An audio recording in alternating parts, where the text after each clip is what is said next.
Hello students, today I am going to introduce about the next topic, that is oxides of phosphorus. Oxides of phosphorus.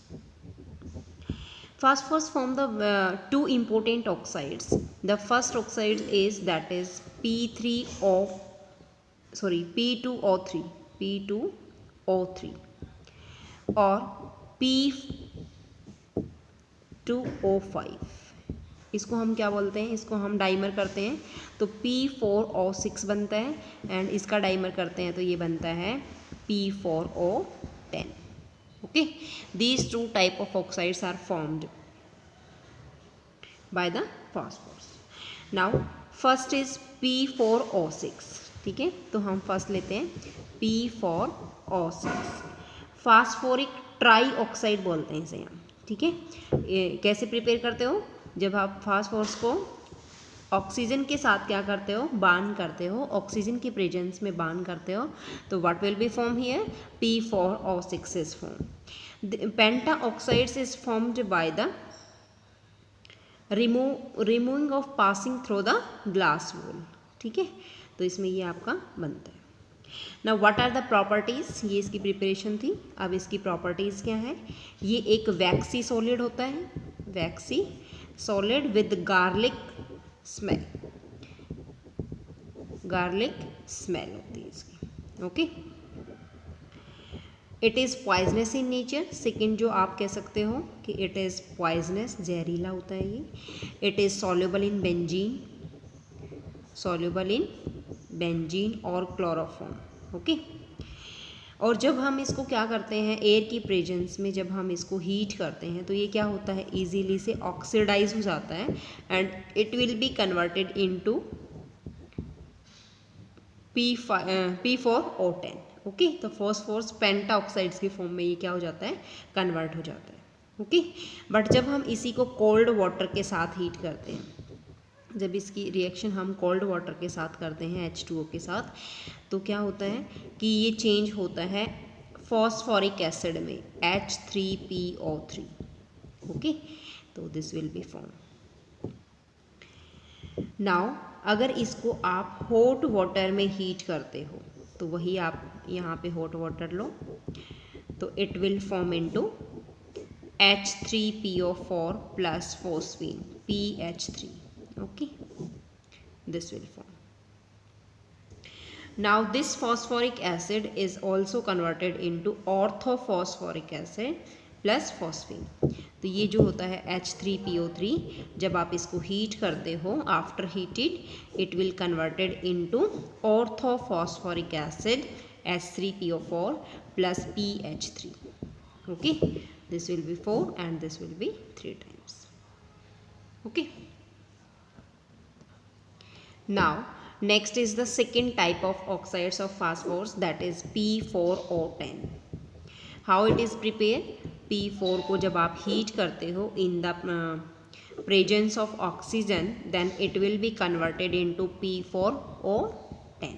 Okay, now what are the properties of this phosphorus pentaoxides? It is a white crystalline compound, white crystalline compound, crystalline compound.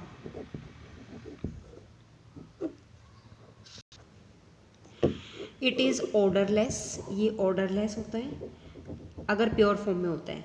तो जो garlic smell होती है वो किसकी presence में होती है, due to the presence of a small P4O6 as a impurities. Impurities की फॉर्म में गार्लिक स्मेल थोड़ी सी इसमें आपको दिखाई देती है. ठीक है, स्मेल आती है इसकी.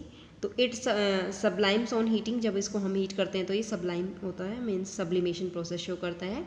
सॉलिड फॉर्म डायरेक्टली जो होती है गैस फॉर्म में चेंज हो जाती है. ओके, एंड जब बेटा इसमें आप क्या करते हो, इसकी जो ग्रेटर एफिनिटी होती है वाटर के लिए, जो P4O10 होता है, जब इसमें वाटर ऐड करते हो तो देखो ये कैसे बनाता है. जब वाटर ऐड करते हो तो इसमें बनता है HPO3. This is metaphosphoric acid. इसका नाम क्या है, metaphosphoric acid. And after that इसके बाद ये जाएगा बेटा, फिर से आप इसको हीट करोगे, इसमें फिर से वाटर मॉलिक्यूल ऐड करोगे, then it will form H4P2O7 P2O7। इसका नाम क्या है? Pyrophosphoric acid. क्या नाम है? Pyrophosphoric acid. Okay, after that उसको फिर से हीट करो बेटा, हीट करने पे ये आ जाएगा, after heated it will be converted into H3PO4। तो ये बन जाएगा क्या? Orthophosphoric acid. ठीक है, ऑर्थोफॉस्फोरिक एसिड। ठीक है, तो ये बन जाएगा। तो इट मीन्स जब आप P4O10 जो आपका ये फॉस्फोरस पेंटाऑक्साइड्स है, जब इसको आप वाटर के साथ हीट करते हो, then it will form metaphosphoric acid, after that it converted into pyrophosphoric acid, and after that it converted into orthophosphoric acid. Okay, now अगर नेक्स्ट प्रॉपर्टी है बेटा, अगर आप इसको हीट करते हो P2O5 को on heating in presence of oxygen, then it in vapor state it combine to form a P2O6। this is phosphorus peroxide। ये phosphorus peroxide की फॉर्म में कन्वर्ट हो जाता है। Now what are the uses?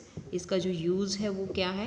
Use इसका क्या है? It is most effective drying और डिहाइड्रेटिंग एजेंट, ड्राइंग और डिहाइड्रेटिंग एजेंट। ओके, सबसे ज़्यादा इसकी यही इंपॉर्टेंस है। Okay, now what are the oxy acids of phosphorus? Oxy acids of phosphorus, इस केस में क्या है बेटा, जैसे फर्स्ट हम लेते हैं commonly used hypophosphoric acid H3PO2। क्या है इसका नाम? Hypophosphoric acid. ये कैसे बनता है? देखो, ये आपका फास्फोरस है, ठीक है, आप इसको यहाँ ऑक्सीजन के साथ अटैच करो और यहाँ पे आपको जो है ऑक्सीजन अटैच करने हैं। ठीक है, एक ऑक्सीजन यहाँ डेटिव बॉन्ड के साथ बन जाएगा बेटा, और आपके पास 3 हाइड्रोजन आपको अटैच करने हैं। ठीक है, यहाँ आप हाइड्रोजन अटैच कर दो और ये वाला बॉन्ड डबल बॉन्ड, क्योंकि फास्फोरस की वैलेंसी कितनी है? 5 है।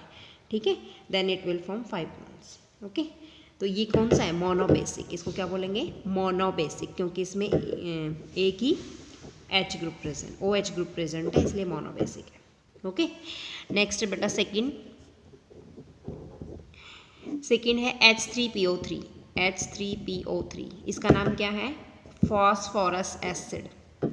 ओके, जैसे आपका क्या आएगा? एक P आएगा, यहाँ पे आप डबल बॉन्ड ऑक्सीजन शो कर सकते हो और यहाँ आप लगा सकते हो OH और H। Okay, this is a dibasic. ये कौन सा है बेटा? डाई बेसिक है, because it contains the 2 OH group. Okay, now next is point number 3, that is pyrophosphoric acid H4P2O7 H4P2O5। This is pyrophosphorous acid. इसका structure कैसे बनेगा? ये आपका P है, डबल बॉन्ड O हो जाएगा बेटा यहाँ पे HOH। पायरो वर्ड जहाँ आता है वहाँ ऑक्सीजन के साथ लिंकेज होती है। ठीक है, तो इसमें ये वाली लिंकेज ऐसे आ जाएगी, यहाँ डबल बॉन्ड O, फिर यहाँ हाइड्रोजन और यहाँ OH। तो this is dibasic, because इसके अंदर भी क्या है? 2 OH ग्रुप प्रेजेंट है, so it is also a dibasic. Next is fourth is phosphoric acid H3PO4। Okay, ये कैसे बनेगा? ये P यहाँ बनाओगे, डबल बॉन्ड O, और यहाँ आपका ये बन जाएगा। अब यहाँ पे OH और OH ग्रुप आएगा, this is a try basic. इसको हम क्या बोलेंगे? Try basic. Okay, next is fifth is H4P2O7। ये क्या है बेटा? This is pyrophosphoric acid. ठीक है, इसमें क्या होता है? जो आपका ये फास्फोरस है और ये OH के साथ अटैच है, यहाँ पे ये आपका एक डेटिव बॉन्ड होता है और यहाँ OH आ जाता है। इसकी लिंकेज कुछ ऐसी होती है, पायरो वर्ड है यहाँ पे, तो पायरो OH, यहाँ पे भी आपका इस तरफ आ जाता है ऑक्सीजन और दिस वन OH। ओके, तो ये क्या है बेटा, टेट्रा बेसिक, क्योंकि इसमें कितने OH ग्रुप हैं, because it is made up of 1 2 3 4 OH group, so it is a tetra basic. Okay, now next is oxygen family. Next आपका टॉपिक है बेटा, इसको हम ग्रुप 16 फैमिली भी बोलते हैं, ठीक है, एलिमेंट्स ऑफ ग्रुप 16। ओके, इस केस में क्या होता है बेटा, ये हमारी फर्स्ट हम इलेक्ट्रॉनिक कॉन्फ़िगरेशन लिखते हैं, electronic configuration. Here oxygen, okay, sulphur, selenium, tellurium and polonium, ठीक है, पोलिनियम, इसको बोलेंगे पोलोनियम। ओके, इसकी जो जनरल इलेक्ट्रॉनिक कॉन्फ़िगरेशन होती है वो होती है ns2np4 कॉन्फ़िगरेशन। ओके, इसमें जो s ऑर्बिटल है that is paired and the 2p orbitals, जो आपकी ये p ऑर्बिटल्स हैं दैट आर अनपेयर्ड। ओके, क्योंकि जो हम इसका स्ट्रक्चर बनाएंगे, ये बेटा ns हो गया, ns2, यहाँ पे 2 इलेक्ट्रॉन्स आप फिल कर सकते हो। आफ्टर दैट आपको फिल करना है 4 electrons, then you will show according to Hans rule, you can fill 1 2 3 and 4. This is also pairing having and 2p orbitals that are unpaired. Okay, now you can easily write the configuration having this 2s2 2p4, then this is 3s2 3p4. Okay, and after that what will be the configuration from here, यहाँ पे क्या आ जाएगा बेटा, 3d10 4s2, shell बढ़ जाएगी 4p4। Now next is 4d10 5s2 and 5p4। Now next configuration is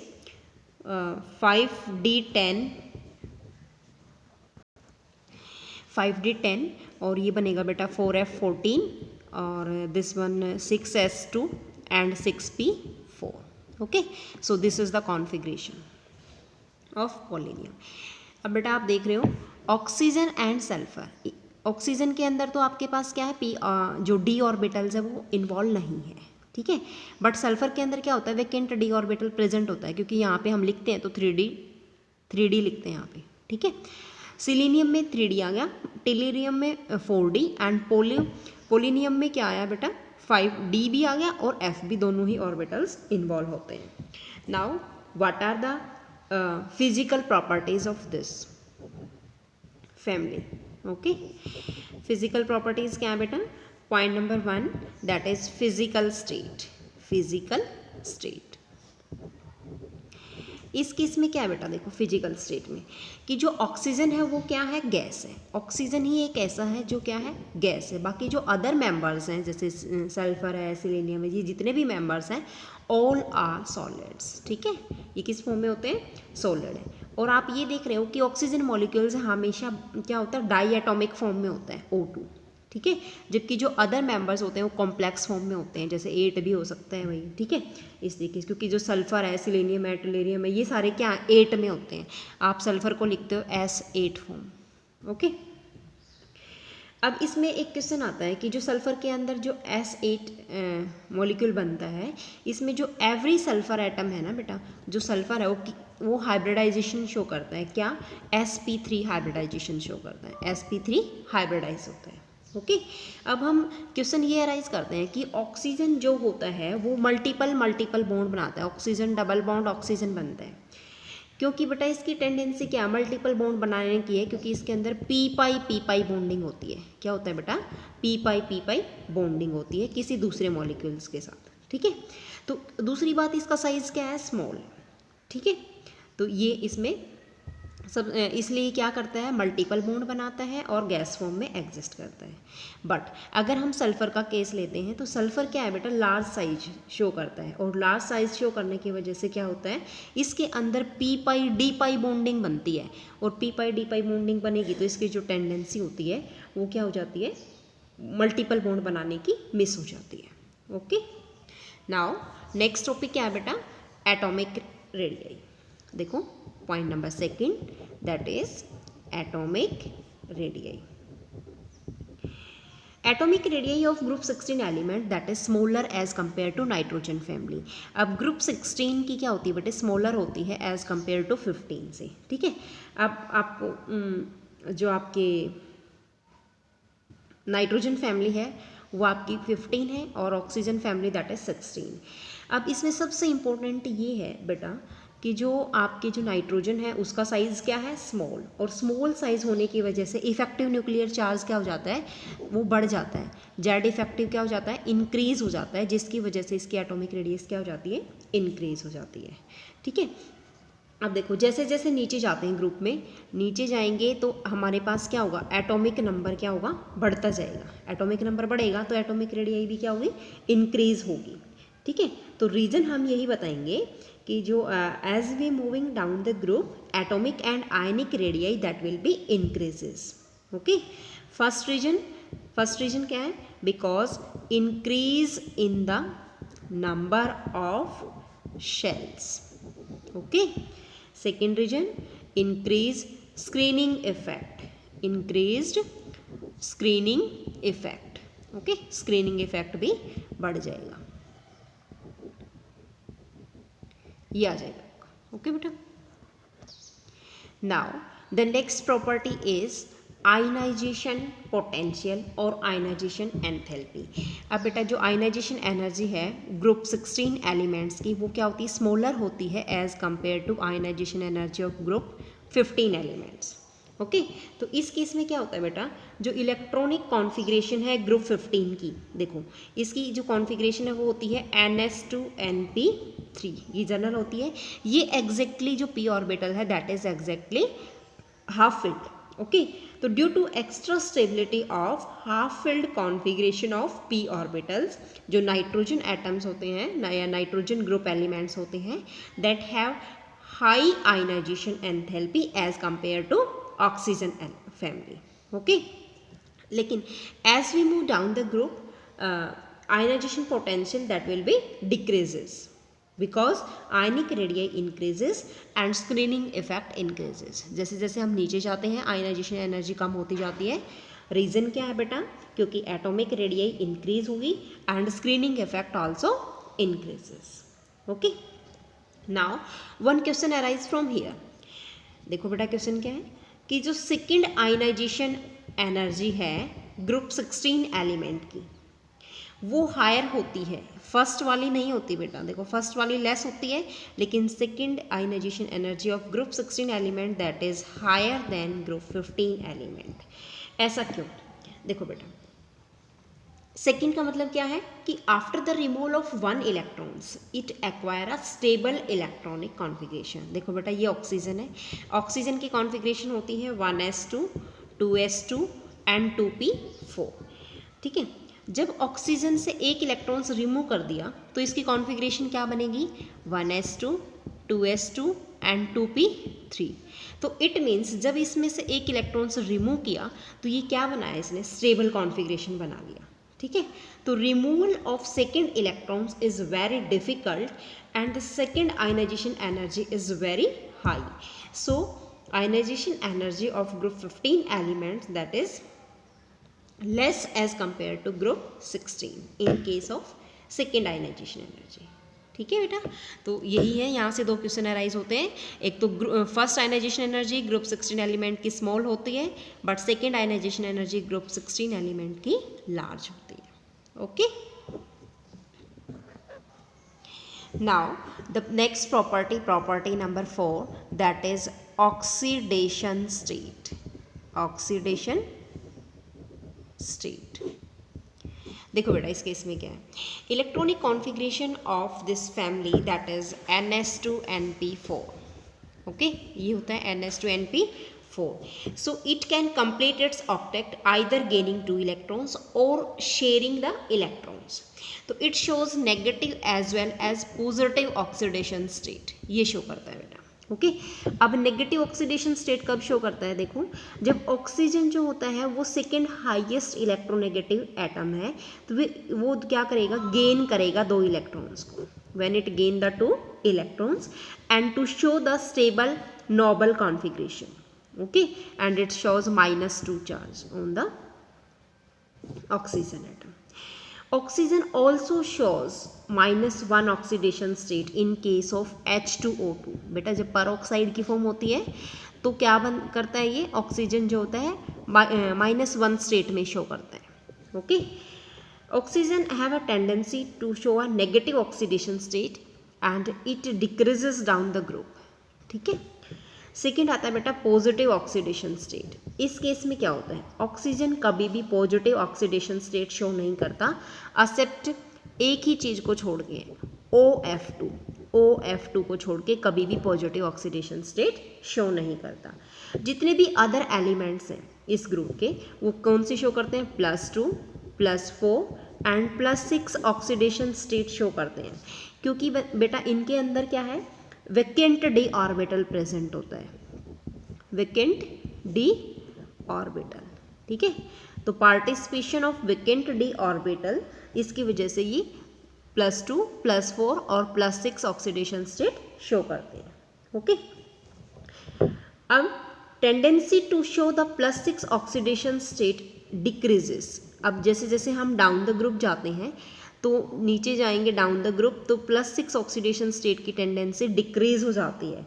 अब इसमें reason क्या है बेटा, due to inert pair effect, inert pair effect, okay, ये टेंडेंसी आ जाएगी।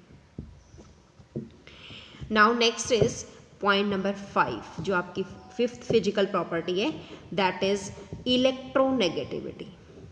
Electronegativity means tendency to attract the shared pair of electron. अब जो 16th ग्रुप के जो एलिमेंट है बेटा, 16th group elements that is highly electronegative, ठीक है। अब आपको पता है सबसे ज़्यादा तो फ्लोरीन होता है इलेक्ट्रोनेगेटिव, मोस्ट इलेक्ट्रोनेगेटिव, ठीक है। उसके बाद बेटा आपको पता है क्या बोलते हैं, सेकेंड नंबर पे ऑक्सीजन आता है, सेकेंड हाईएस्ट इलेक्ट्रोनेगेटिव एलिमेंट होता है ये, ठीक है। तो जैसे जैसे हम डाउन द ग्रुप आते हैं तो इलेक्ट्रोनेगेटिविटी क्या होती है, डिक्रीज होती जाती है, क्योंकि बेटा due to increase in the size, okay. तो ये आपका रीजन रहेगा। नाउ नेक्स्ट पॉइंट नंबर 6, देखो बेटा पॉइंट नंबर 6 में क्या है, point number 6 is metallic and non metallic character, metallic and non metallic character. जो आपके ग्रुप 16 एलिमेंट्स हैं वो क्या होते हैं, लेस मेटेलिक होते हैं as compare to group 15 element. इसमें देखते हैं बेटा जो ऑक्सीजन एंड सल्फर है ये तो आपके क्या है, नॉन मेटल्स हैं, क्या है, नॉन मेटल है, these are non metal, okay. Selenium and tellurium, these are, इनमें कुछ कुछ मेटेलिक कैरेक्टर है, स्लाइटली मेटेलिक है, ओके। इनको हम सेमीकंडक्टर भी बोलते हैं, ठीक है, ये सेमीकंडक्टर का भी बिहेव करते हैं, मीन्स कुछ कैरेक्टर मेटेलिक है, कुछ नॉन मेटेलिक। पोलिनोमियल, ये क्या है, मेटेलिक होता है बट रेडियो एक्टिव भी होता है बेटा ये, ठीक है, ये मेटेलिक शो करता है बट रेडियो एक्टिव एलिमेंट भी है, okay.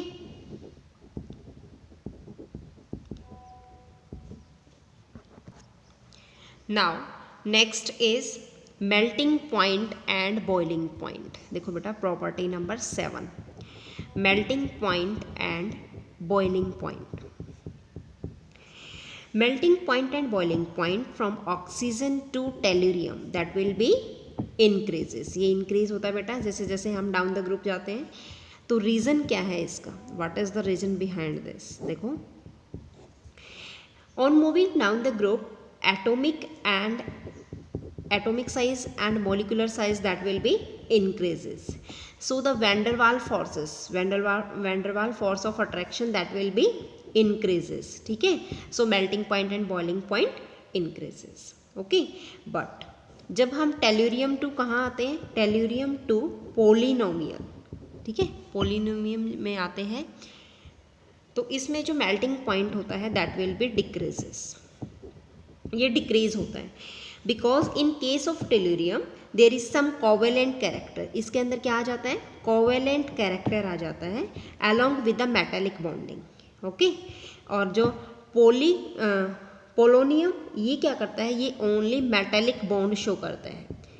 These are also form only metallic bond, इस वजह से यहाँ पे जो मेल्टिंग पॉइंट है वो क्या हो जाता है, डिक्रीज हो जाता है। Okay, now next is next property, that is catenation property. Catenation means self-linking property. Okay, तो sulfur have a strong tendency to form a catenation. अब यहाँ से one question arise from here कि सल्फर की tendency maximum catenation show करने की है because of the large size of sulphur. Okay, और जो अब एक क्वेश्चन यहाँ पे ये आता है कि मल्टीपल बॉन्ड भी फॉर्म करता है। अब ऑक्सीजन जो होता है वो क्या है, डायटोमिक स्टेट में होता है, ठीक है, जबकि जो अदर एलिमेंट्स होते हैं वो पॉली एटॉमिक स्टेट में होते हैं। ऐसा क्या रीज़न है, देखो मल्टीपल बॉन्डिंग, इसमें हम ये कह सकते हैं multiple bond. Oxygen is present in diatomic form while the other members जो होते हैं, other members that are present in complex form, ठीक है, या पॉली एटॉमिक फॉर्म। ओके, अब रीजन क्या है कि जो ऑक्सीजन है फर्स्ट स्मॉल साइज,